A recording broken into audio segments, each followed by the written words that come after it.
Alors, plus que merci hein, à tout le monde. Vous me faites vraiment honneur d'être venu m'écouter, vraiment. Alors, les 11 heures à passer à composer. Alors, je vois que ça va faire plaisir à des gens, je l'espère bien. Et bien sûr, je vais essayer de me limiter le plus possible. Je n'ai qu'une heure, imaginez. Et donc, pour répondre à vos questions après, j'espère que tout le monde sera content. Il y en a juste un qui ne sera pas content, c'est le juge Blanchard. Le juge Marc-André Blanchard, à la suite de son jugement, parce que la critique que je vais faire est, est- serait difficile si jamais il venait à l'entendre. Mais je suis obligé de le faire parce que nous partageons tous une cour humaniste.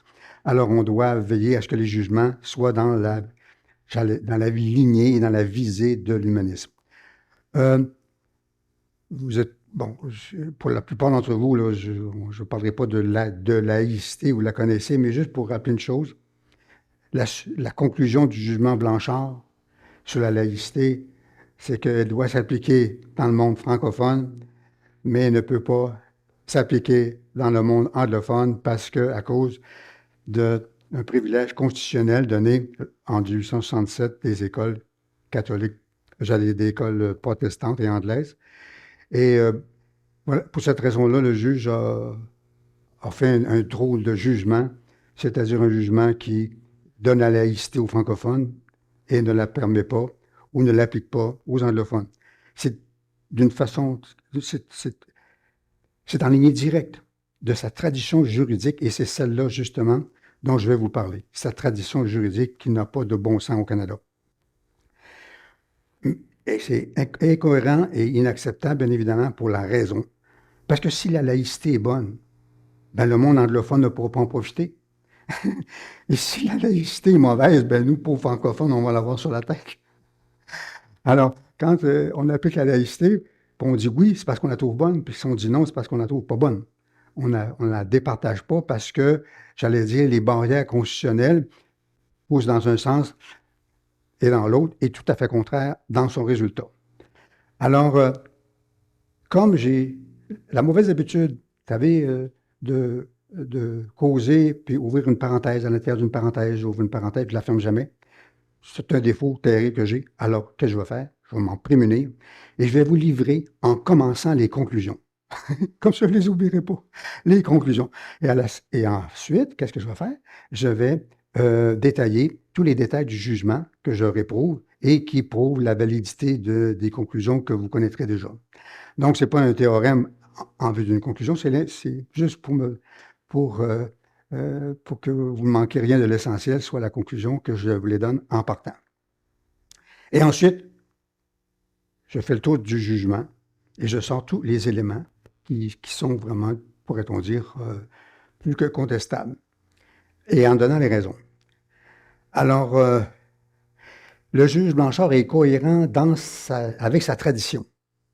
Sa tradition, c'est une structure féodale, véritablement féodale, entre les différentes cours, au sommet de laquelle on pourrait dire deux morceaux principaux, la Cour suprême, au sommet de tout, et au sommet de la Cour suprême, la charte de Pierre Trudeau de 1982.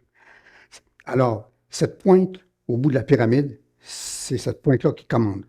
Les autres cours dites inférieures, dont la Cour supérieure, la Cour du Québec et la Cour d'appel, sont tenues par la Cour suprême elle-même qui l'a mis dans son jugement. Vous êtes liés par les jugements des cours supérieures. Tout tribunal est lié par le jugement des cours supérieures. Il ne peut pas donc faire un jugement contre. Sinon, de tout de suite, il sera, j'allais dire, il y a un mot spécial pour ça, son jugement sera annulé par une cour supérieure. Mais il n'a pas le droit. Cette structure-là, féodale, mes bons amis, ce n'est pas moderne. C'est féodal. C'est une structure hiérarchique. Hiérarchique au sens que les tribunaux inférieurs n'ont pas de recours contre les cours supérieures qui annulent leur jugement. C'est pas une structure démocratique. C'est pas une structure de dialogue. C'est véritablement pyramidal. Et de telle sorte que les juges, que font-ils? Ils font un jugement. Jamais se fait taper sur les doigts par les cours supérieures, bien évidemment. la seule chose que je vois qui serait intéressant pour eux, c'est quand un juge a fait tellement de jugements dans son année, en fait tellement, que très peu se rendront en cour d'appel, très peu se rendront en cour suprême parce que ça coûte très cher, puis il y a très peu de gens qui ont les moyens de faire ça. Donc, il peut se dire, je vais juger en mon âme et conscience, puis même si, si, si, c'est- si mon jugement est oublié, ben, moi, j'aurai jugé en conscience sans être trop puni par les cours supérieures. Donc, c'est ça le le plus grave défaut de toute sa façon de raisonner. Parce que cette structure féodale l'oblige à quoi? L'oblige constamment à aller voir le jugement de la cour qui lui est supérieure pour dire s'il est en conformité. Puis là, il va décider une chose en disant, regardez, je décide ceci, mais c'est en conformité avec la Cour d'appel ou c'est en conformité avec la Cour suprême. Et le juge Blanchard, en fait, de la Cour d'appel, il passe un peu par-dessus parce qu'il sait que le vrai patron, c'est la Cour suprême. Et la Cour suprême, j'ai lu ses jugements sur la liberté de religion. Et c'est un désastre pour la logique et le bon sens, et même pour la vertu de justice. Parce que quand on parle de justice, souvent, bien évidemment, on parle au ministère de la Justice, au ministre de la Justice, on pense aux magistrats. Mais à l'origine, c'est une vertu, la vertu de justice. Et tout premier texte, le plus important qui a été fait, le tout premier majeur, c'est dans la République de Platon. Parce que les Grecs étaient férus de justice, ils en voulaient, ils en souffraient. Mais elle est difficile à définir. C'est assez simple. C'est que c'est abstrait, puis deuxièmement, ça ne court pas les rues. Par ailleurs, quand on souffre une injustice, ça brûle. On brûle de rage, de colère. Une injustice, c'est insupportable. Alors, notre corps, notre sensibilité, notre raison a plus de connaissance, j'allais dire, de l'injustice que une connaissance abstraite, belle, idéale de la justice. On pourrait dire, quand personne se plaint, ben, c'est juste. La définition la plus banale, c'est la justice donne à chacun ce qui lui convient. Mais ça ne nous renseigne pas sur grand-chose, parce que l'homme de 80 et le gamin de 14, ce qui leur convient est bien différent, selon les genres, etc. Alors, c'est difficile à définir avec précision. Ensuite, la Cour suprême. Mais au-dessus d'elle, il y a quoi? Il y a les chartes. Oui. Les deux chartes du Québec et celle de la Cour, la Charte fédérale. Et bien évidemment, le juge Blanchard a en tête la Charte fédérale, parce qu'il sait qu'elle va aller là. Il parle très peu de la Charte québécoise, comme ça. Il parle de la Charte. Et je l'ai regardé attentivement, précisément sur la liberté de religion. Parce que tout ce que je vais dire en critiquant d'une façon terrible, terrible, le jugement Blanchard, en tout respect pour les magistrats. En tout respect pour les magistrats, parce que des fois, je me mets à leur place, ils ont en face de menteurs, puis ils doivent choisir. C'est difficile pour eux, des fois. Alors, ce qui fait que ma critique ne vise que la tradition canadienne sur la liberté de religion et ses annexes, qu'on peut appeler la liberté de conscience, la liberté et la liberté d'expression. Et d'ailleurs, je vais vous proposer des changements, vraiment, pour améliorer la situation. La situation de quoi? Le texte même de la Cour suprême, qui est mal écrit, comme ça m'a renversé. Et ce qui explique le résultat. Donc, le juge Blanchard est cohérent avec sa tradition, c'est sûr, parce qu'il ne veut pas être puni par ses pairs. C'est ça. Il ne veut pas être rabroué. Et, par ailleurs, il est carencé dans son argumentation. Une des grandes faiblesses. Jugement carencé par son argumentation. Pourquoi? En sciences humaines, on dirait qu'elles n'existent pas. On dirait qu'il ne les connaît pas. Il ne les cite jamais. Oui, merci. Et les grands auteurs qui ont écrit sur la laïcité, il ne les cite jamais. Caroline Fouret, Caroline Beauchamp, Andrea Richard ici présente, Daniel Barry, Normand Rousseau, Yves Gingras, Il y en a qui m'échappent. Et chez les Français, ils ont une littérature d'une grande richesse sur la laïcité. Elle n'est pas dans son jugement, elle n'est pas dans les notes, elle n'est pas dans ses citations. Jamais. Autrement dit, il juge de la laïcité en nous donnant l'impression, en lisant ces 250 pages de jugement, qu'il ne connaît pas les auteurs les plus importants en laïcité. Et ça paraît dans sa façon de raisonner.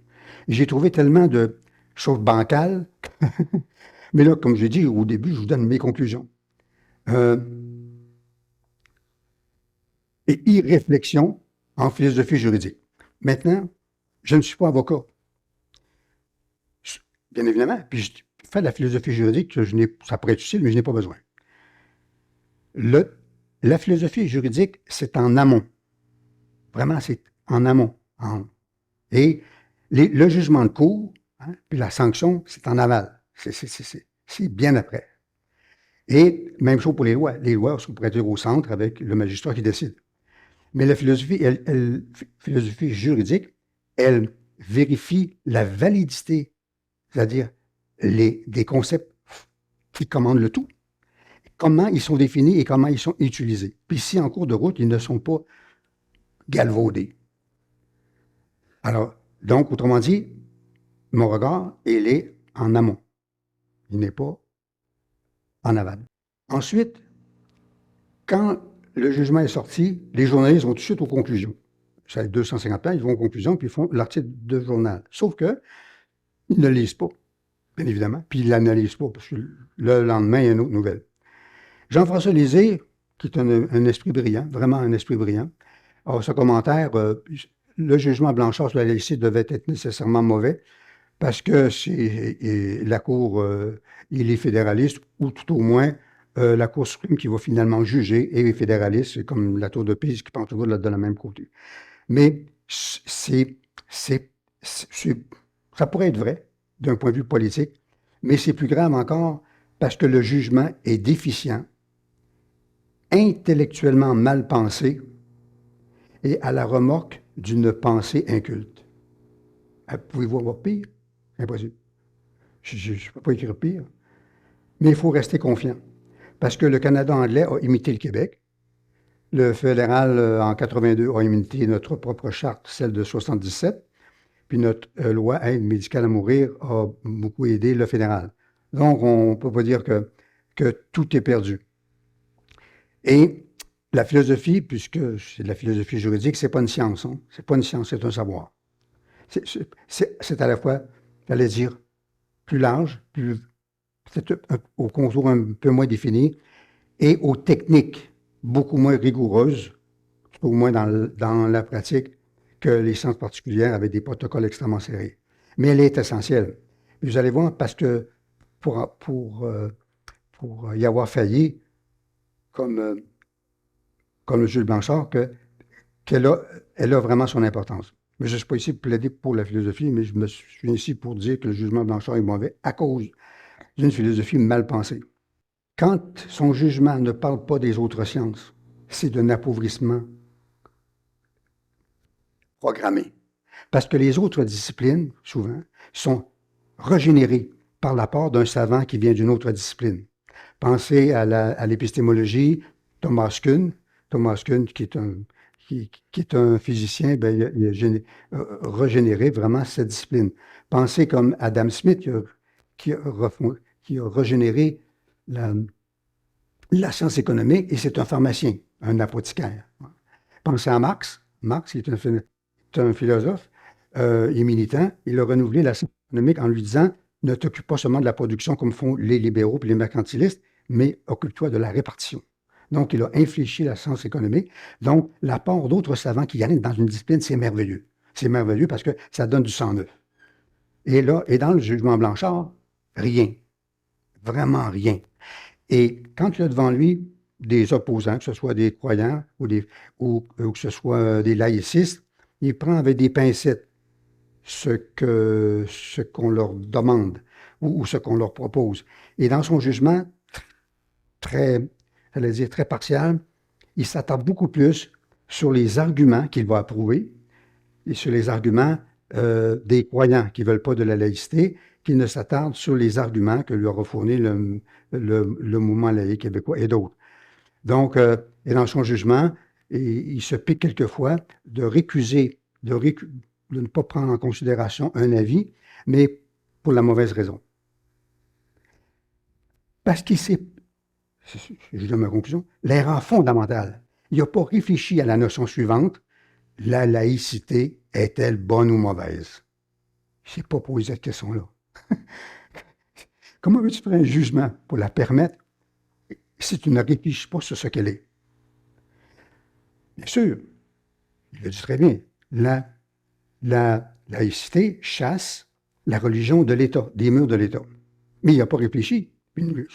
Et s'il le fait, il ne le dira pas en 250 pages. Pourquoi on l'a chassé de l'État? C'est parce que, je présume, parce qu'elle est mauvaise.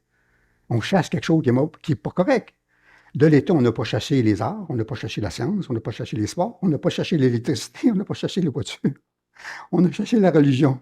On pose la question, si on la chasse, c'est pourquoi? On n'a pas chassé l'esthétique, on n'a pas chassé la beauté, on n'a pas chassé la gastronomie, on n'a rien chassé de l'État.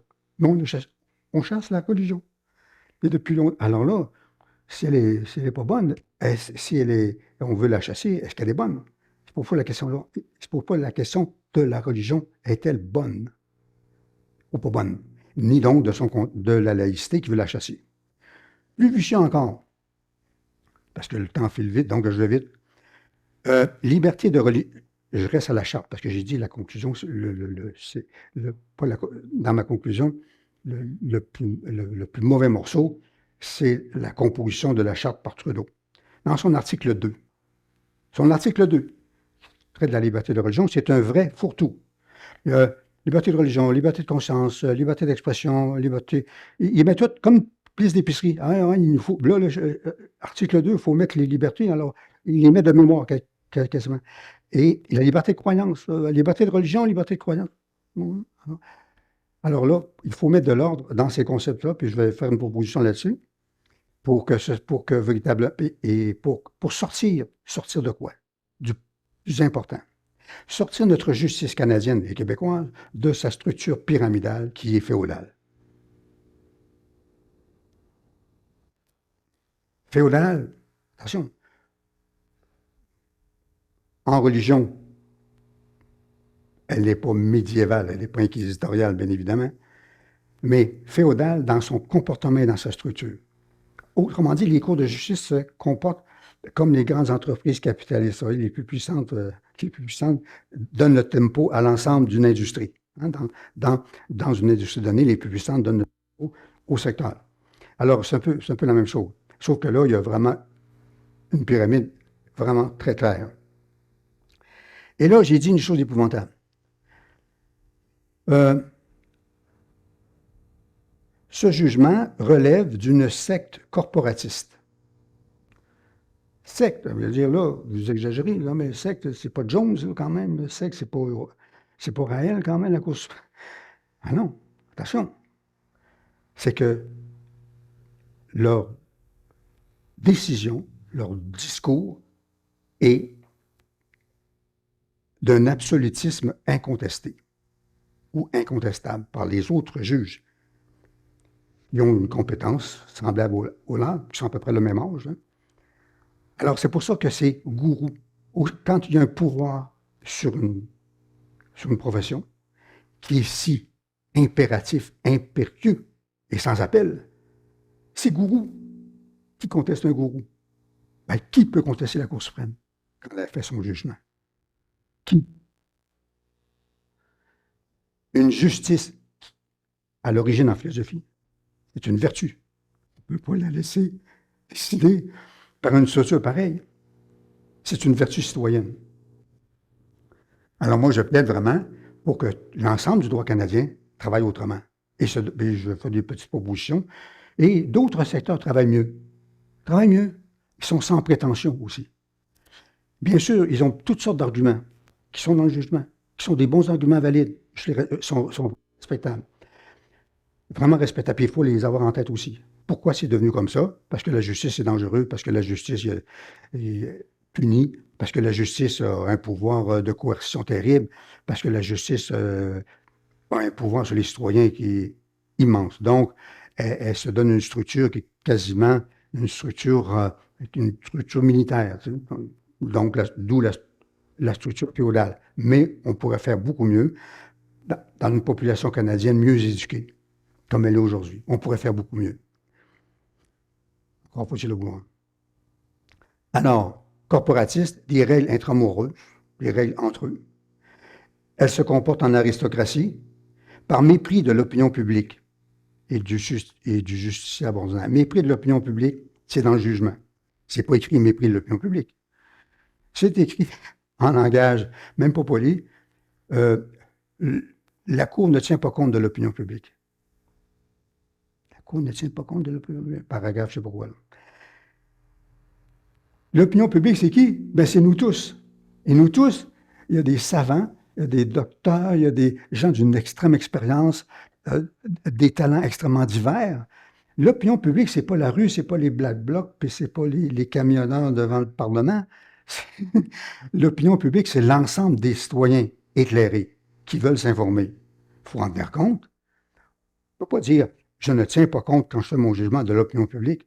Il peut très bien dire « un jugement n'obéira pas à la rue qui crie, hein, ou à la pression violente, ou à l'intimidation ». Ça, il peut le dire, puis ça, il doit le dire. On va tous l'appuyer. Mais pas dire « le jugement ne tient pas compte de l'opinion publique ».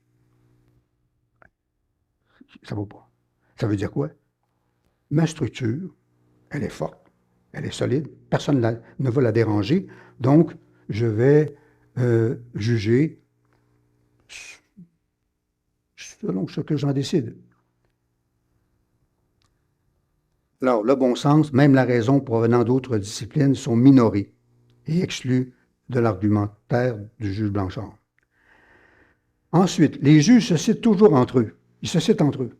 Ça appauvrit la discipline, se citer entre nous. Entre nous. C'est le entre nous qui fait chapelle fermée.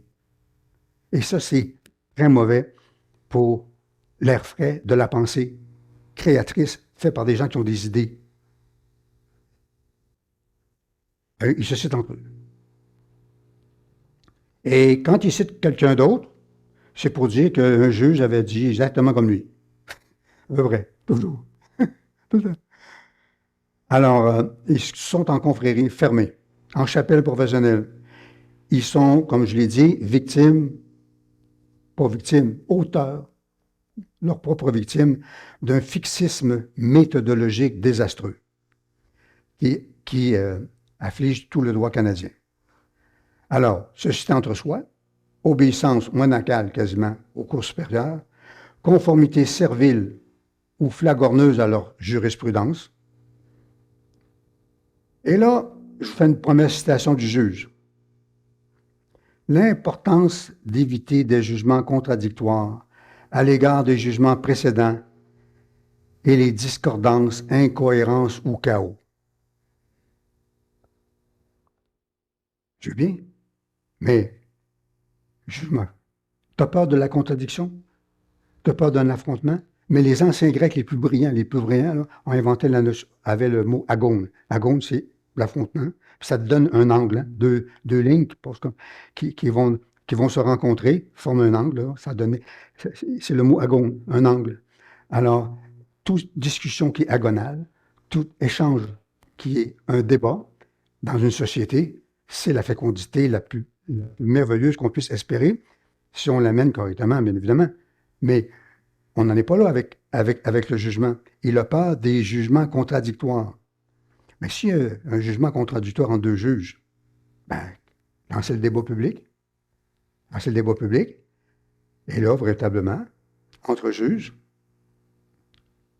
dans votre structure, vous ne pourrez pas, parce que ça va être le juge, la Cour supérieure ou la Cour supérieure à toutes les autres qui va décider, mais vous pourriez imaginer autre chose.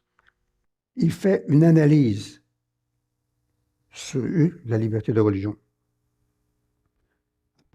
En commençant jusqu'en 1774, et même un peu plus avant, la proclamation, le traité de Paris de 1763.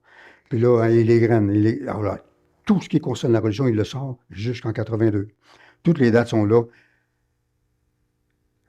1791, 1840, 1852, 1859, 1867, à chaque fois. Parce que le régime constitutionnel canadien s'est constitué par étapes, très progressive et d'une façon très conservatrice, parce que le nouveau conservait beaucoup de choses de l'ancien, mais il amenait une amélioration intéressante ou une gestion meilleure. C'était toujours une gestion meilleure d'un territoire donné, en conservant ce qui était toujours conservable euh, du, du régime précédent. Ensuite, là, j'arrive à la liberté de religion, parce que vraiment, c'est le cœur. Il dit des choses qui n'ont pas de sens. Il dit, vous savez, la laïcité, ben, c'est une religion, c'est comme pile et face. Pile et face. Parce que son argument, c'est tu ne peux pas parler de laïcité sans parler de religion, non? Alors, obligatoirement, c'est comme pile et face. Tu ne peux pas parler de l'un sans l'autre. En fait, tu peux parler de religion sans parler de laïcité, mais impossible de parler de laïcité sans parler de religion. Alors, pour lui, ça, c'est un langage de théologien. Parce que je fais rare souvent avec des théologiens dans différents journaux, l'Huffington Post, ils me sortent d'arguments, j'adore. Hein? Et pour eux, là, pas compliqué. Toi, là, ton débat, tu es l'archange Gabriel, et puis, je ne sais pas quoi, en plus, la science, là, c'est ta religion. La science, c'est ta religion. C'est un argument qui Ils sont incapables de voir les réalités humaines hors de concepts religieux. Impossible pour eux. Ils peuvent pas en sortir. Ils n'en sortent jamais. Et là, on arrive à plus important. Mais je vais quand même finir la notion, le concept de liberté de religion. 1. La liberté, c'est une capacité. La religion, c'est une opinion. La liberté, c'est une capacité. Donc, un sujet, même un animal, a une capacité. Il peut marcher. L'être humain a une capacité. Ça prend un sujet pour avoir une capacité. Mais une opinion, elle, quelle capacité peut-elle avoir? Quelle liberté peut-elle avoir? Donc, l'expression liberté de religion est en lui-même, sémantiquement, mal faite. Ça ne devrait même pas exister, liberté de religion. Alors, vous vous rendez compte, demander à l'opinion publique qu'on enlève la liberté de religion, là, les gens vont tout de suite mal interpréter la chose en pensant qu'on va mettre des policiers devant les églises, etc. Non, c'est pas ça que je veux dire. Je veux dire que l'expression liberté de religion est inadéquate. Parce qu'une opinion n'a pas de capacité. C'est une opinion. Qui a une capacité, celui qui l'émet. Donc, c'est liberté de religion ne doit pas exister. Il faut la remplacer. Et à cette fin, j'ai regardé l'article 2 de la Charte, fait par Trudeau. Là, comme j'ai dit tantôt, hein, il égrène, liberté de conscience, liberté de croyance, liberté de religion. Les différentes libertés fondamentales sont les suivantes. Liberté de conscience et de religion. Les deux sont en même temps. Liberté de conscience et de religion. En même temps. Mais les autres options manquent. La liberté de l'incroyance ou n'importe quoi, elle n'est pas là. Ensuite, liberté de penser. La liberté de penser et la liberté de conscience, ça ne devrait pas être dans une charte. 1. Il est impossible de contraindre la liberté de penser. Personne n'a accès à notre conscience. Il peut nous violenter, il peut nous frapper, il peut nous donner, je ne sais pas, toutes sortes d'espèces de maudites drogues, bon, etc. On peut très bien nous faire chavirer. Mais la pensée est radicale. Une autre pensée ne peut pas pénétrer dans la nôtre. Il peut nous tordre le bras parce qu'il a accès à notre bras, à notre doigt, mais pas à notre pensée. Pas, la liberté de penser, ben, tu ne l'as pas quand tu dors, ou quand tu es mort, ou quand tu es dans le coma. Mais, allez dire, qu'est-ce que ça fait là? Ensuite, la liberté de conscience. Elle existe aussi toujours. Puis même, elle est associée à la liberté de penser. Donc, les deux mots sont quasiment semblables. Si tu n'as pas de pensée, tu n'as pas de conscience. Puis si tu as la conscience, ben, tu as une pensée de quelque chose ou sur quelque chose. Donc, c'est un peu synonyme, ça n'a pas sa place. Ça n'a pas sa place. Et la liberté, donc, s'il voulait dire la liberté de conscience morale, il aurait pu dire ça. Et comme ils sont rusés, il me dit, pourquoi ils ne l'ont pas mis? Liberté de conscience morale, on pourrait comprendre un peu mieux. c'est que, sans doute, ne veulent-ils pas laisser aux citoyens le droit de décider ce qu'est la morale. Alors, ils ne lui donneront pas la liberté de conscience morale. Ils vont lui donner la liberté de conscience. Mais pas la liberté de conscience morale. Parce que la liberté de conscience morale, ça veut dire quoi? Ça veut dire que toi, le sujet, toi, l'individu, toi, le citoyen, tu as la capacité, on te donne le droit, dans la Charte, de définir c'est quoi la morale. Parce qu'on dit que tu as une conscience morale. Alors, moi, je vais dire c'est quoi la morale. Mais je soupçonne un vieux soupçon, parce que c'est un soupçon qu'il ne voulait pas laisser à l'individu le privilège de définir la morale. Donc, on ne dira pas qu'il y a une liberté de conscience morale, on va dire qu'il a une liberté de conscience tout court. Alors, c'est comme ça que je l'explique. Mais de toute façon, les trois mots, liberté de conscience, liberté de pensée, qu'est-ce que ça fait là? Liberté de croyance. Bon. Elle a encore un. Liberté de croyance. Ils l'ont sorti de la liberté de pensée, de la liberté de conscience, pour lui dire la liberté de croyance. Pour donner à la croyance un statut ontologique. La croyance a deux pattes, a deux bras. La croyance est une personne. Okay? Parce que qui a la liberté de penser une personne? Elle a la liberté de croire. Alors là, c'est la croyance, une pensée. Et ça, c'est extraordinaire. Ça revient à ce qu'on disait sur la liberté de religion. Pourquoi qu'on a nommé liberté de religion? Parce qu'ils ont voulu que la religion soit comme une personne et protégée comme une personne. Parce qu'elle ne peut pas y toucher. Elle a le statut d'une personne parce qu'elle est à l'égalité dans le texte avec les autres libertés d'expression, d'association et tout le reste.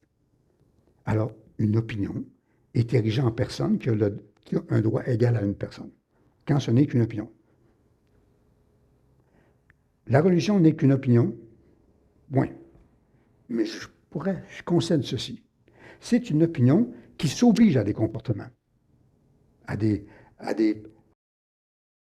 de toutes sortes et de toute nature. On peut dire que c'est aussi ça.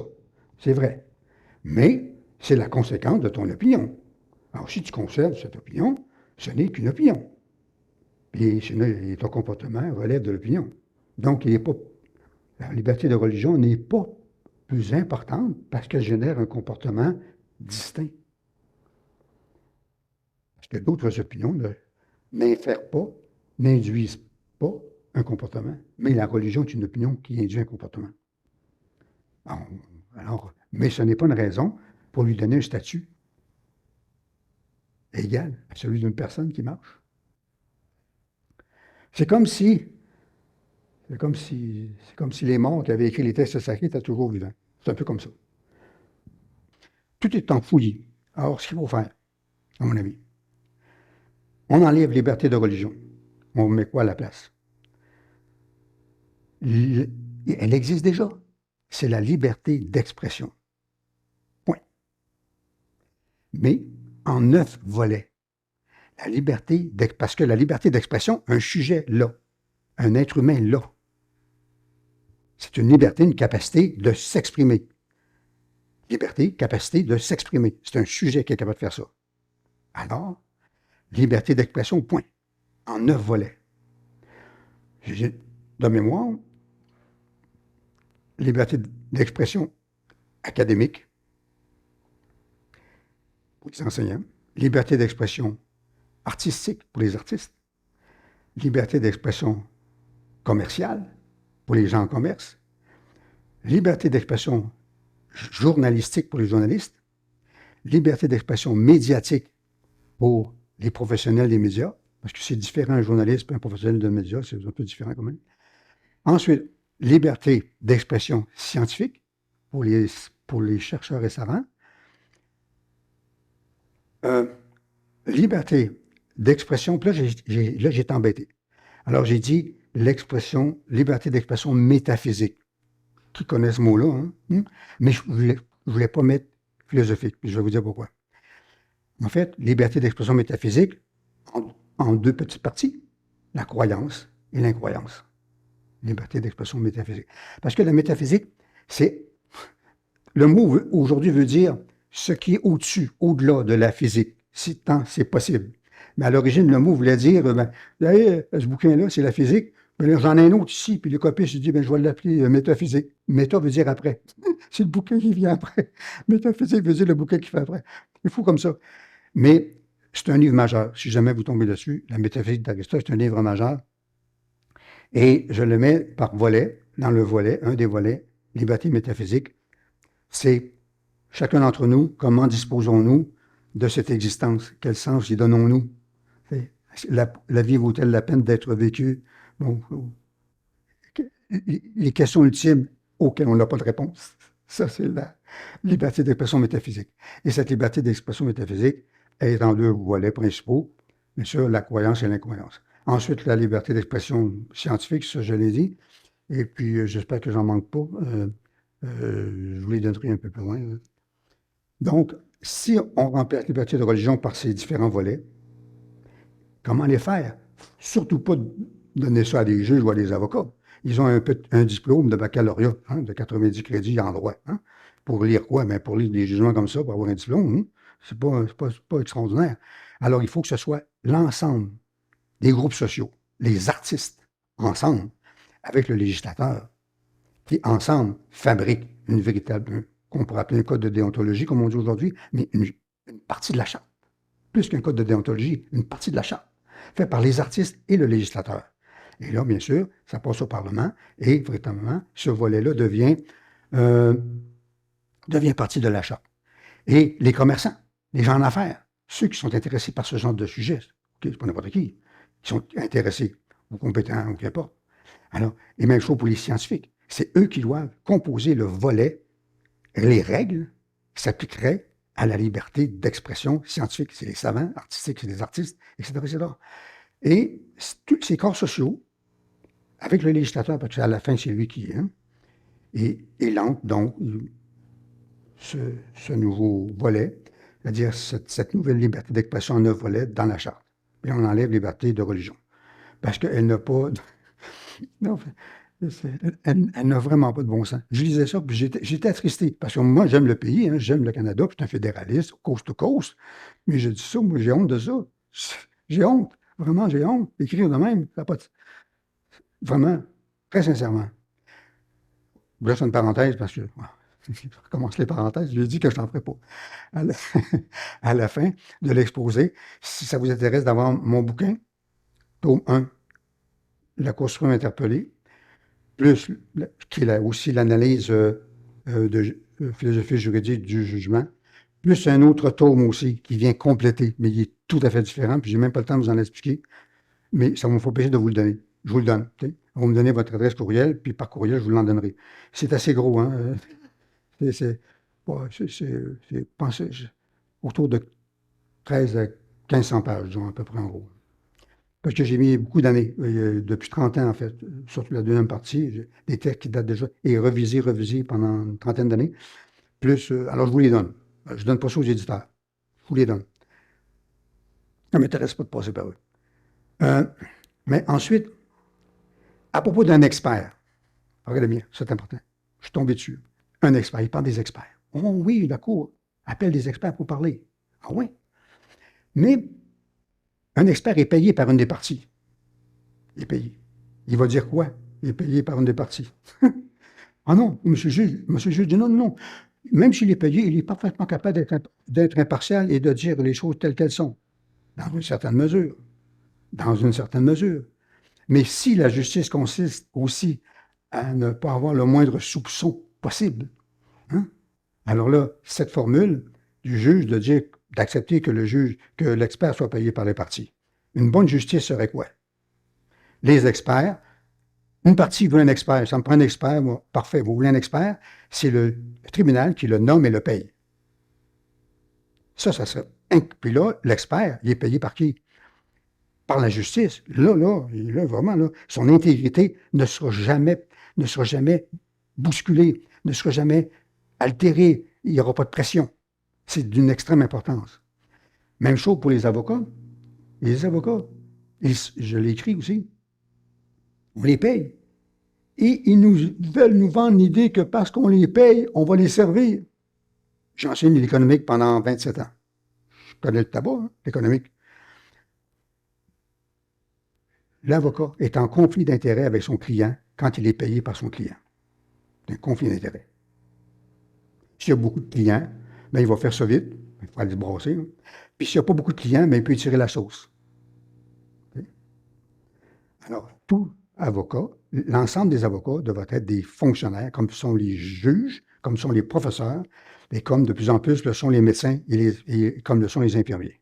Et les avocats salariés par l'État, point à la ligne. Et toutes les causes, un grand nombre, c'est vrai pour toutes les choses humaines, un grand nombre se ressemblent. On peut faire un barème de... On le fait pour les pensions alimentaires. Tu sais. Alors, on est capable de le faire pour les actes d'avocat. On le fait aussi pour les actes de médecins. Bon, alors, salarié, salarié. Regardez bien. Je cite le juge. Le critère décisif est que l'opinion de l'expert ne changerait pas, peu importe la partie qui aurait retenu ses services. Pour un expert d'une intégrité parfaite, c'est vrai. Mais la règle permet que des experts à intégrité moins parfaite puissent travailler dans des conditions qui sont incorrectes aux yeux de la vertu de justice. Ensuite, sur la religion, ah oui, maintenant je reviens. Sur la religion, il la considère, tout le droit canadien comme ça, considère la religion comme un support de la moralité publique. Et c'est ça, sa grande force. On la conserve parce qu'elle porte la moralité publique. Historien, je vous le dis, de l'Antiquité, la morale, le vieil Aristote, le premier qui l'a dit, la morale est fabriquée par la société. La morale est une fabrication sociale. Et les anciens Grecs, les anciens Romains aussi, hein, ce pas des intellos, ceux-là, pour la plupart d'entre eux, ils disaient la morale, c'est les mœurs des anciens. Mos maiorum, les mœurs des anciens. La façon dont les vieux se comportent. Ils sont encore vivants. Hein, ils ont dû être prudents, hein, ils ont dû être sages un peu hein, pour se rendre à cet âge-là. Hein. Alors, les mœurs des anciens, c'est une bonne façon. C'est un bon critère. On va suivre les anciens, il me semble que ils ont de l'expérience, puis nous, on ne l'a pas. Puis, pensez qu'à l'école, les écoles n'existaient pas, etc., aussi peu. Donc, la morale, c'est fait par les anciens. Et pour les plus intellectuels que sont les Grecs, c'est la société tout entière qui l'a fait. Mais la religion arrive avec les Lévites, comme vous savez. Je ne suis pas antisémite, hein, mais la Bible est d'une importance colossale. Et bien sûr, c'est eux qui définissent la morale. Mais ils la définissent comment?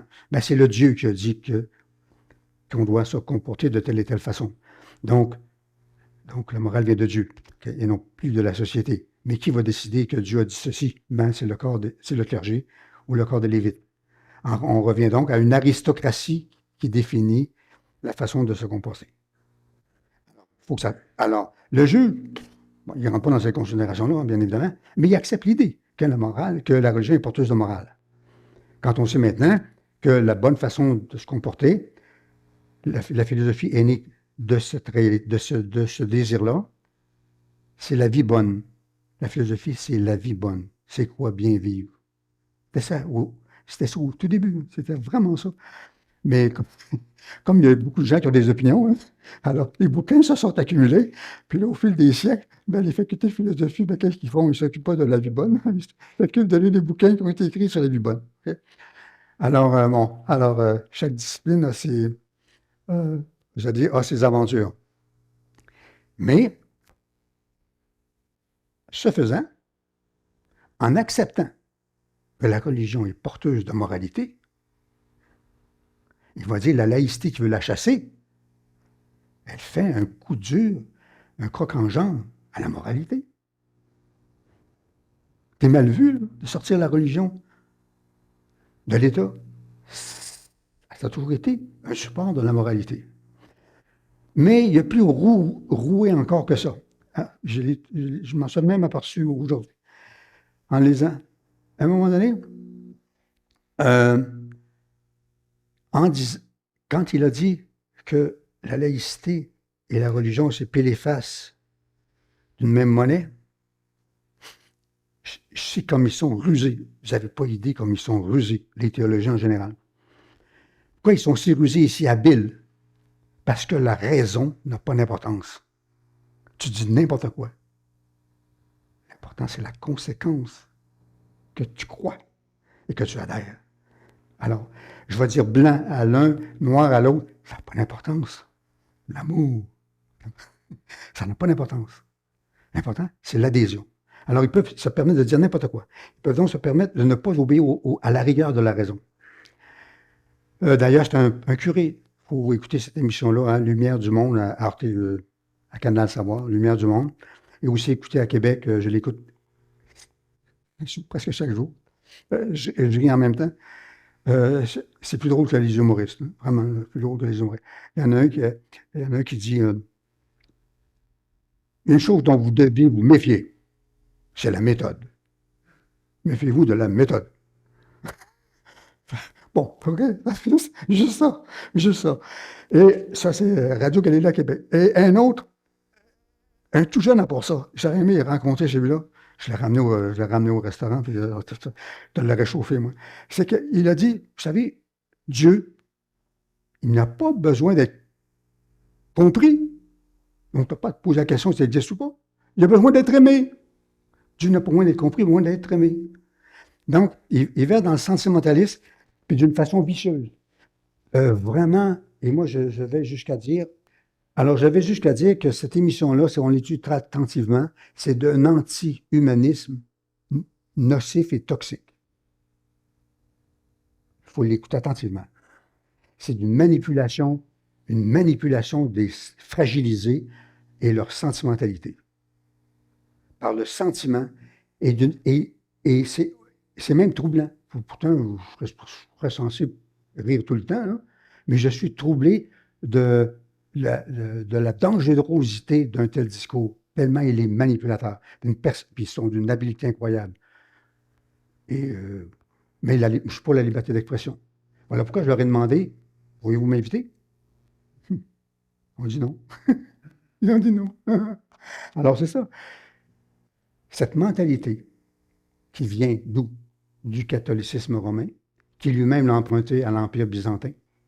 J'ai fait ma maîtrise il y a 50 ans sur l'Empire byzantin.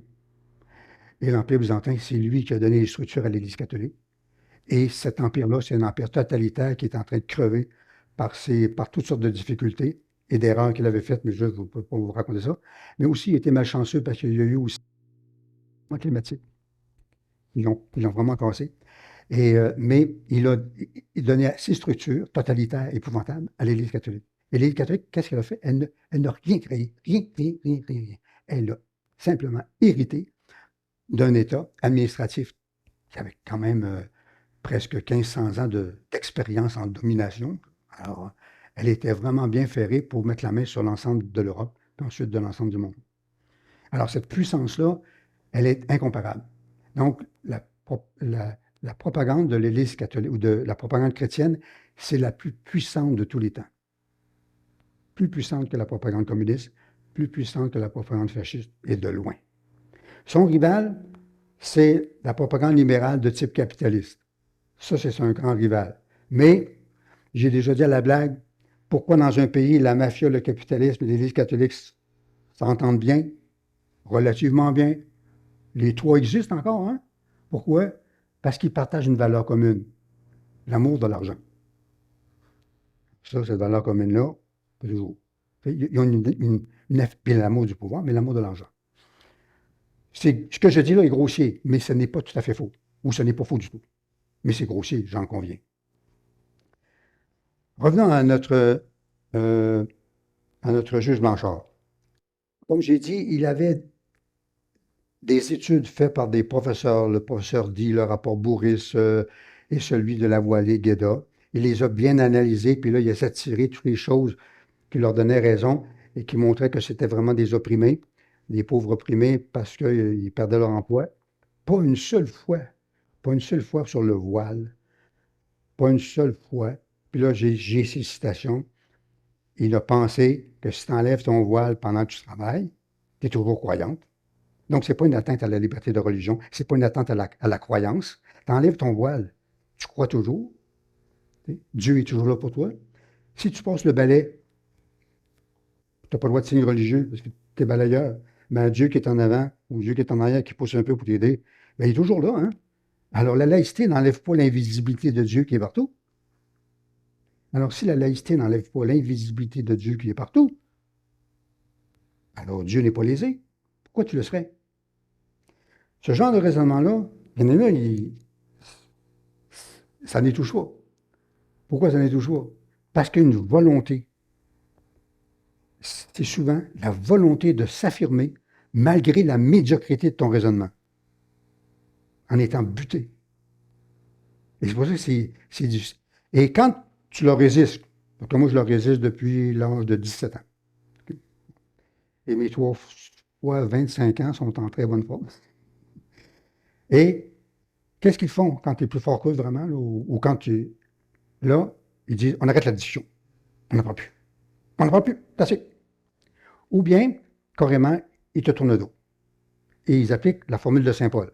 La formule de Saint-Paul, c'est ne fréquentez pas les gens du dehors. Les gens du dehors, ben, les mécréants. Les islamistes sont bien plus... eux disent autre chose, hein, comme vous savez. Samuel Paty en a eu... ensuite, on a eu, bonne nouvelle, ensuite, le juge Blanchard, jamais ne fait état de la géopolitique actuelle. Jamais. Comme s'il était dans une tour d'ivoire. Là, vraiment, là c'est vrai qu'il l'est. Là. Jamais qu'il ne fait. Et quand on lui met ça sous le nez, il dit le tribunal n'est pas, ne considère pas ces éléments-là comme, il y a une expression très particulière comme étant ayant valeur ayant valeur persuasive. Alors, tu peux causer mon lapin, ça n'a pas de valeur persuasive. Tu ne peux pas me convaincre avec des arguments comme ça.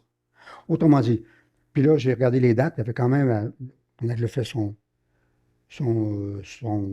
quand il a écrit son jugement en 2021, déjà des massacres partout, ceux de Charlie Hebdo, bien évidemment, hein, Charlie Hebdo, et tous les autres qui arrivent là, un peu avant à Québec puis à Toronto. Il faut regarder les dates, là, mais c'est dans la même mouvance. Mais c'est des faits divers pour l'opinion publique et les journaux. Ce ne sont que des faits divers.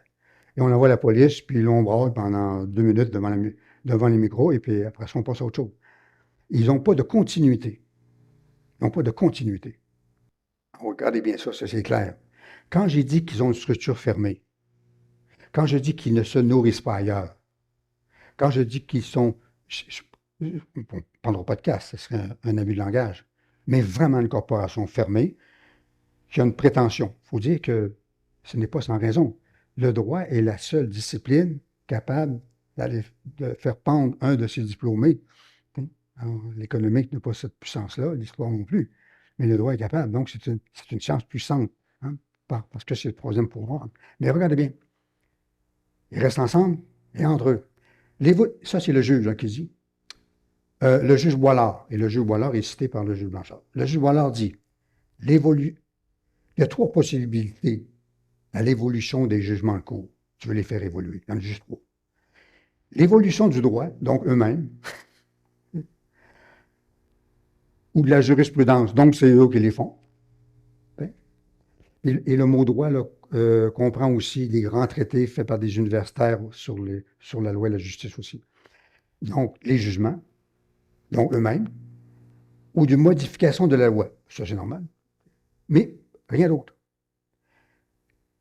Je ne parle pas de l'humeur populaire, mais l'inquiétude des gens. Ça, non. Et quand les femmes ont cogné aux portes des palais de justice, puis bien avant, chez les polices, pour maltraitance, ils se sont heurtés à quoi? Parce qu'ils n'ont pas de sensibilité à l'ensemble populaire que nous formons. Ils sont dans leur structure et ils demeurent. Ils le disent. Ils viennent de le dire. Alors, s'il avait rajouté les statistiques de la criminologie nous en sont très sensibles. Les statistiques de la sociologie nous en sont très sensibles. Les évolutions historiques faites par la généalogie des permanences de vieilles institutions qui perdurent, on en tient compte, on s'instruit constamment.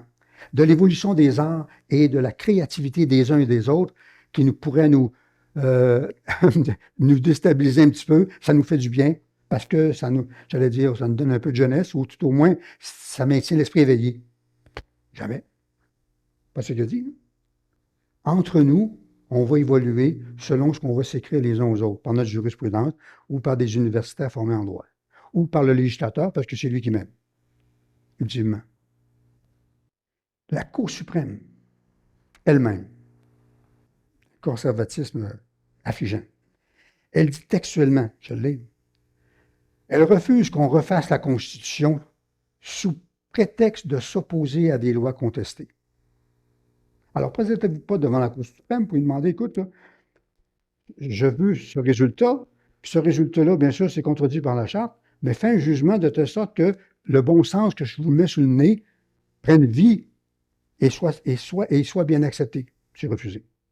Tu n'as pas le droit de présenter en cours pour demander que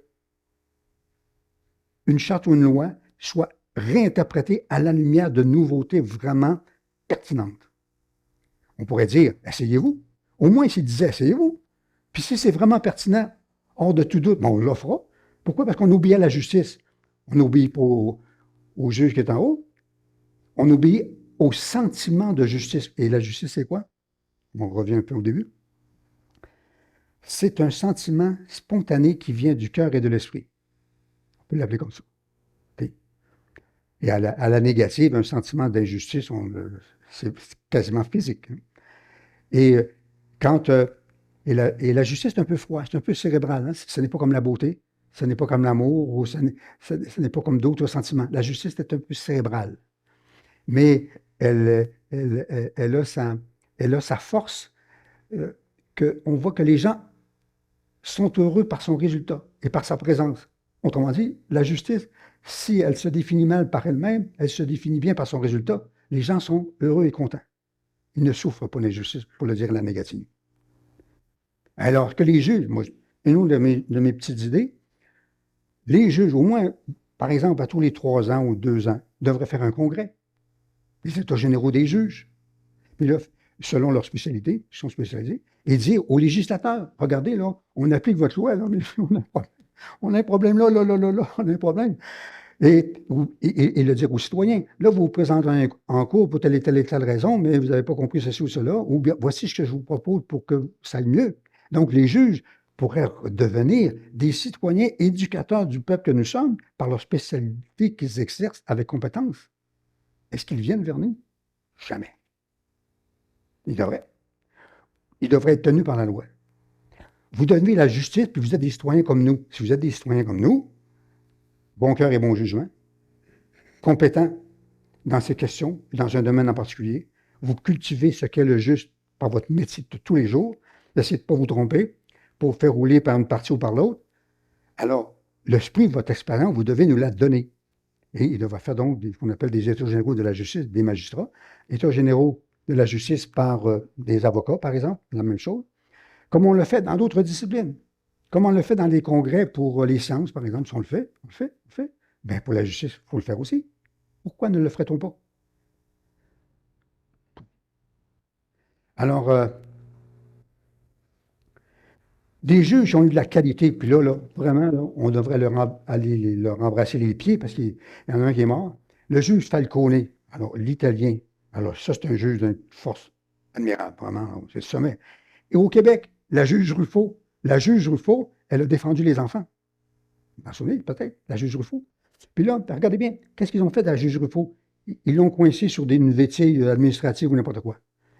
Puis même si elle avait fait une erreur, à mon avis, mettons qu'elle a fait une erreur, j'en ai aucune idée, hein, je n'ai pas regardé son dossier, rien. Admettons qu'elle a fait une erreur, mais que des autres juges l'aident, soit à corriger l'erreur, en disant, moi, tu t'es mis les pieds dans les plats, mais ça, c'est pas grave, on va le réparer. La solidarité d'une femme qui défend les enfants. Ils l'ont pas fait, hein? Non, non, ton droit de réserve. Et le droit de réserve, ça veut dire quoi? Ça veut dire, je me ferme la trappe, puis je travaille moins, puis j'ai moins de stress, puis j'ai moins de pression, et puis je ne m'engage pas. Et mon devoir de citoyen de donner à la société tout le fruit de mon expérience, je la garde pour moi. Puis là, j'espère être nommé à une cour supérieure de plus en plus haut. C'est comme ça que je les vois. Puis je ne vois pas comment je pourrais les voir autrement à la lecture des jugements, puis ce n'est pas le premier que je lis. Hein. Mais là, je me suis concentré beaucoup sur la liberté, sur la Liberté de religion, parce que là, vraiment, là, c'est le désastre. Mais ça ne veut pas dire que dans d'autres domaines, c'est pas pire ou mieux. Parce que le droit est d'une vastitude incroyable, puis la jurisprudence dans 50 États là, différents, aux États-Unis, ou 10 provinces, ça, les jugements, c'est impossible de faire le tour du droit, impossible. Mais ce qu'on en sait, c'est au moins, euh, donc je dis que la Cour suprême a une posture peureuse et conservatrice qui bloque ou ralentit le progrès. Et là, on se pique que le jugement sur la prière du Saguenay, vous savez, interdit la prière du Saguenay. Alors, pour la justice, c'est la même chose. Il faudrait qu'elle soit, j'allais dire, plus solide dans sa capacité à la nouveauté. Et ne faire qu'interdire la prière du Saguenay, c'est pas un gros progrès, non? Si on trouvait que c'est un gros progrès pour le progressisme culturel ou pour la laïcité, je trouve qu'on se réjouit de très, très peu. Ensuite, l'article 43 de la Charte du Québec, ça c'est la Charte du Québec, mais juste un mot, on parle de la protection de la vie culturelle des minorités ethniques. Minorités ethniques. En faisant ça, il y a un danger que les minorités ethniques deviennent tellement importantes qu'il n'y ait plus de culture commune ou de culture citoyenne commune. C'est ça le danger. Donc, les minorités ethniques, l'ensemble des minorités ethniques, puis tous ceux qui se disent ne faisant pas partie d'une minorité ethnique devaient être ensemble, vraiment ensemble, pour définir ce qui est technique, ce qui est la morale, ce qui est la culture commune, et dans quelle mesure la culture ethnique s'harmonise bien avec la culture commune. Vous vous rendez compte le chantier? Intellectuellement, vous vous rendez compte? Le chantier extrêmement difficile, mais passionnant à faire. Et des intellectuels, pendant des années, pourraient s'y mettre pour que ce qu'on appelle culture d'une minorité ne soit pas menaçant pour la culture commune. Mais la culture commune ne soit pas totalitaire face à des émergences qui viennent de communautés. Puis dans le fond, elle ne vient pas de communautés, elle vient d'individus, la plupart du temps. Autre chose,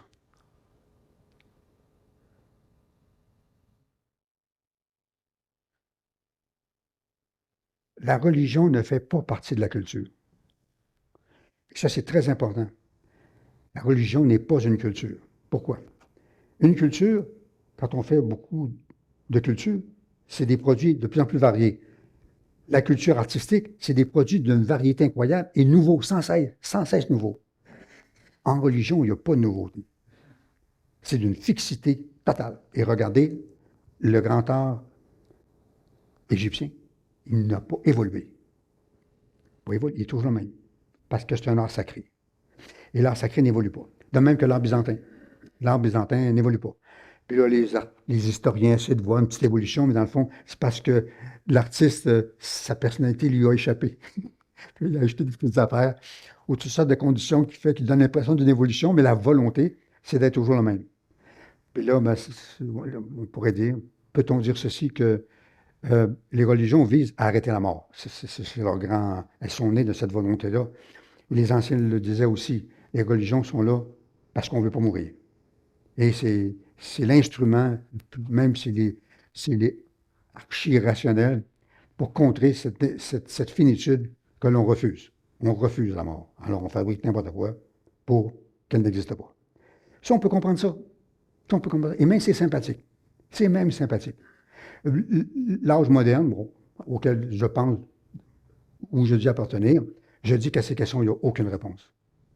La question est posée, la réponse est égale à zéro. On ne sait rien. Quand on ne sait rien, ben, on a la chance d'être là et on doit vivre le bonheur de vivre. Célébrer, jouir de la vie. Jouir et fabriquer la vie bonne par la vie bonne. Alors, ça, c'est ma métaphysique. Mais un autre pourrait en avoir un autre. Mais ce qui est passionnant, c'est qu'elle soit diversifiée et passionnant aussi euh, euh, euh, qu'elle soit heureuse en harmonie. C'est-à-dire que les citoyens soient heureux en harmonie. Mais là, ce n'est pas le cas. Ils se tournent le dos ou ils s'entretuent. Ou ils ne veulent pas s'entendre. Ils ne veulent pas s'écouter. Impossible. Alors, on arrête la discussion ou je te rappelle pas. D'ailleurs, j'ai voulu faire venir deux personnes ici, mais ils ne sont pas venus. Parce qu'ils m'ont dit, écoute, là, ma croyance m'interdit de venir. En substance, c'est ce qu'ils m'ont dit. Alors, c'est triste. On est en 2023. Alors, quand je lis des gens comme ça payer 300 000 par année, alors moi, je dis, euh, j'aurais pas dû prendre ma retraite, puis j'aurais dû continuer à enseigner. Ensuite, bon, j'ai dit plusieurs fois, mais là, je vais aller un peu plus vite. Bon, la liberté intellectuelle de jugement des juges fait défaut ou nous donne l'impression qu'ils ne sont pas là. Dans le jugement, ils piquent une phrase ou un commentaire aux justiciables et devant eux, ils font semblant qu'ils les ont lus pour faire semblant d'être objectifs. Après ça, ils donnent l'impression d'être incapables de tenir tête à plus savants qu'eux dans d'autres disciplines, même si c'est une discipline proche du droit. Et là, ils nous piquent pour dire, vas-y, il y a 108 religions au Canada. Comprends? Mais est-ce qu'ils ont réfléchi? Est-ce qu'elles sont brillantes? Est-ce qu'elles sont brillantes? Est-ce qu'elles sont utiles au bonheur public? Oui, je ne pose pas cette question-là. Je vais le dire, ce n'est pas la place. Mais des juges qui auraient une véritable culture en sciences humaines, et non pas un simple baccalauréat de 90 crédits en droit, écriraient mieux que ça. Regardez bien ça. Son mépris pour les sciences humaines, regardez bien ça. Il écrit, il faut comprendre qu'il s'agit là d'une perspective purement sociologique ou éthique, qui, faut-il le rappeler, ne lie aucunement le tribunal. C'est clair. C'est clair. C'est éthique. Ben, c'est éthique. Vous savez ce que ça veut dire? Ça veut dire que c'est bon. Ça ne me lie pas. Tu n'es pas lié parce qu'il est bon. Tu n'es pas lié parce qu'il est éthique. C'est ce qu'il vient de dire. C'est pas parce qu'il est mal écrit. Si c'était juste une phrase comme ça, ben là, je dirais, on peut comprendre. Mais c'est comme ça partout. Euh, J'en vous tu sais d'autres, il y en a trop, là, pour aller plus vite. Ah oui. Et le juge, c'est lui-même qui décide du pré-carré où il va travailler. Alors, c'est même pas. Il dit bien, je vais savoir quelle portée, quelle limite le tribunal peut donner à une règle. Alors, s'il y a une règle, là, toi, tu me dis qu'il y a une règle, puis tu veux qu'elle s'applique parce que ça va dans ton intérêt ou tes valeurs. Non, non, c'est moi qui vais décider, là, si cette règle-là, elle s'applique à toi.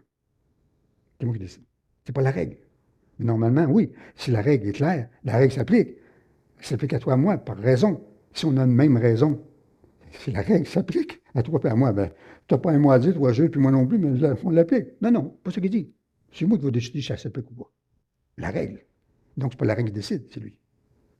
Alors, c'est comme ça. Bon, c'est. Et là, pour la religion, par exemple, dans le. C'est la Cour suprême. Et là, ils ont fait une erreur grave, la Cour suprême, il y a longtemps. La Cour suprême considère qu'un croyant, il ne juge que le ressenti du croyant. Si tu as une croyance sincère, si tu le ressens sincèrement. Ils ne vont pas plus loin que ça. Autrement dit, le ressenti, ça c'est de l'émotion.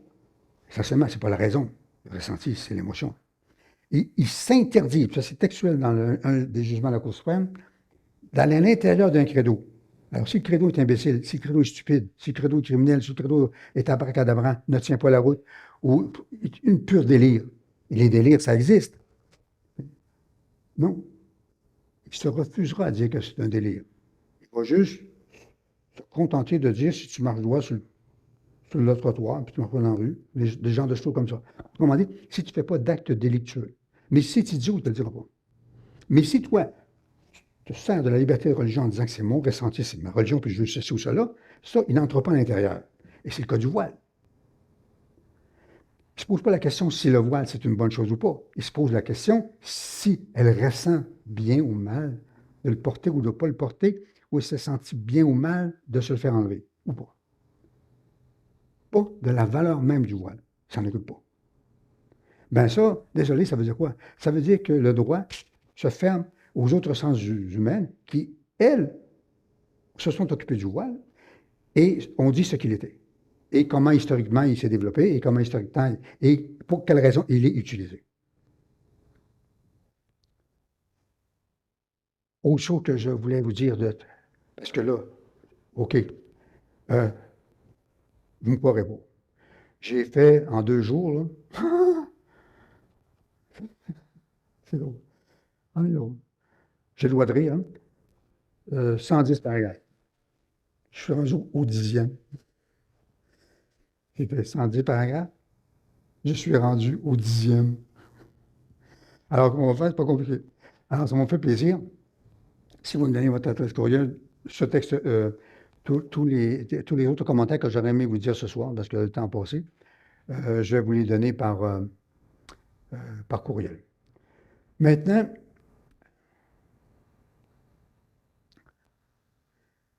la laïcité, un mot, je suis laïque, comme sans doute vous, laïciste, vous êtes pour la laïcité, mais moi je dis vraiment, à la lumière de ce type de jugement qu'on nous fait là, à la lumière même de ceux de la Cour suprême, pourtant on a un juge de la Cour suprême, M. Wagner, fils de l'ancien ministre de la Justice, qui semble être une personnalité, une belle personnalité, puis sans doute un esprit progressiste, sauf que je ne suis pas sûr qu'en haut de la pyramide, il va pouvoir être un Gorbatchev judiciaire avec talent. Tu sais. J'en doute. J'en doute vraiment. Et ce que je veux le dire, c'est que la laïcité ne peut pas être notre, notre seul objectif, notre objectif final. La religion, les religieux, cette irrationalité extrêmement puissante. Puis c'est des bonnes personnes. Il y a des bons musulmans, puis il y a des bons chrétiens. Dans ma famille, moi, je suis plein de bons chrétiens. Pendant 27 ans, moi, j'étais un lien entouré de chrétiens. J'étais un des rares mécréants. Non, c'est pas vrai. On était à peu près une dizaine. Excusez-moi. On était à peu près une dizaine. Mais j'allais dire que c'était des gens, euh, euh, des bonnes personnes, des bons chrétiens, des bons corrects. Mais volontairement fermés, volontairement, par, par respect de la tradition dans laquelle ils ont, donc l'esprit critique, c'est pas bon. C'est vraiment pas bon. C'est dangereux. Tu vas te sentir mal. Tu vas te sentir en doute. En plus, tu vas te sentir coupable. Donc, la célébration de la vie, ça n'existe pas. Ça n'a jamais existé. Le bonheur de la vie, ça n'existe pas. Le plaisir de la vie, ça n'existe pas. C'est toujours, allez dire, en porte-à-faux de quelque chose qui leur manque. Pourquoi? Parce que le centre de leur vie n'est pas eux-mêmes, à créer sa propre force. Ensuite, ils radient cette force vers les autres pour leur donner du bonheur avec la force qu'on a. Mais non, c'est l'amour sacrificiel, tout de travers. Mais non, c'est à partir de sa propre force qu'on doit aider les autres, comme font les pompiers. Ils ne se tirent pas dans le feu, là. Puis les policiers, c'est la même chose. On leur dit protégez-vous d'abord, puis ensuite aidez les autres. C'est les policiers et les pompiers qui ont le meilleur modèle. Pour l'entraide, et on doit avoir la même chose avec les idées. Alors, on en développe des bonnes, puis on les partage avec les autres. Et ceux qui ne sont pas d'accord avec nous, ben, c'est parfait. On va les voir, on va les voir. Et la discussion sera sans fin. Ou si elle aboutit, au moins, elle aura permis à deux personnes de vivre une belle amitié agonale. Comme disaient les Grecs, agonale, avec des opinions différentes. Et ils vivent heureux par l'échange. Je ne peux pas finir là-dessus, mais quand je dis, oui, non, je vous le disais, l'autre étape, ça c'est terrible que je vais vous dire, il faut éliminer la religion de la culture humaine. C'est pas demain la veille qu'on va réussir, hein? Et en disant éliminer la religion, ce n'est pas du tout être un vandale de la culture. Et ce n'est pas repeindre les fresques de Giotto, puis y mettre des burgers, hein, puis, etc. Non, non, non. C'est éliminer les rationnels et surtout la dépossession de soi. Par des gourous de n'importe quel type. Et les remplacer par une force morale de soi. Et, et d'où ça vient, ces sectes, les trois monothéistes, c'est les pires. En histoire, j'ai enseigné l'histoire occidentale pendant 40 ans, les pires catastrophes, concentré au 20e siècle, c'est bien sûr le fascisme et le communisme, mais c'est concentré sur le 20e. Mais sur 5000 ans, c'est les trois monothéismes. Ce sont les pires horreurs, c'est eux qui les ont faites. Et pour s'en convaincre une seconde, Hélène Carrère d'Ancos, je ne sais pas si vous la connaissez, grande spécialiste de la Russie, son livre, Le malheur russe. Le malheur russe. J'adorais, j'ai lu ce bouquin-là. Et Hélène, elle raconte pourquoi la Russie, ça se tue sans arrêt. Ça se tue sans arrêt. Puis au campus de fois, j'avais commencé à donner le cours de Russie, je l'ai donné une fois. J'ai dit à le directeur des études, on ne donne plus ce cours-là. C'est pas pédagogique, ça. J'enseigne, moi, la tuerie pendant 45 heures, ça ne va pas. Donc, je n'ai pas voulu, pour des raisons pédagogiques, pas faire l'histoire des États-Unis. C'est plus tonique, c'est plus flyé, c'est plus créatif. Il y a des meurtres aussi, hein, il y en a beaucoup. Hein. Mais Al Capone, on a fait un personnage de cinéma. Tu sais. Alors, ça veut dire, on enjolive. Il y a une soif de vivre, il y a une joie de vivre, il y a une volonté de vivre. Cupide, avide, tout ce que vous voulez. Mais elle est là. Tandis que dans l'histoire de Russie, c'est épouvantable. Le malheur russe, il vient d'où? Les clercs qui ont conseillé les premiers tsars venaient de l'Empire byzantin. Et l'idée de Staline, la mort gagne toujours, c'est une idée byzantine. Okay? Alors, bon, alors il me fait plaisir de répondre à vos questions, si vous en avez. Je ne sais pas si j'ai été clair ou été compris ou si je suis compris, c'est pas clair. Oui, Vous êtes les seuls juges.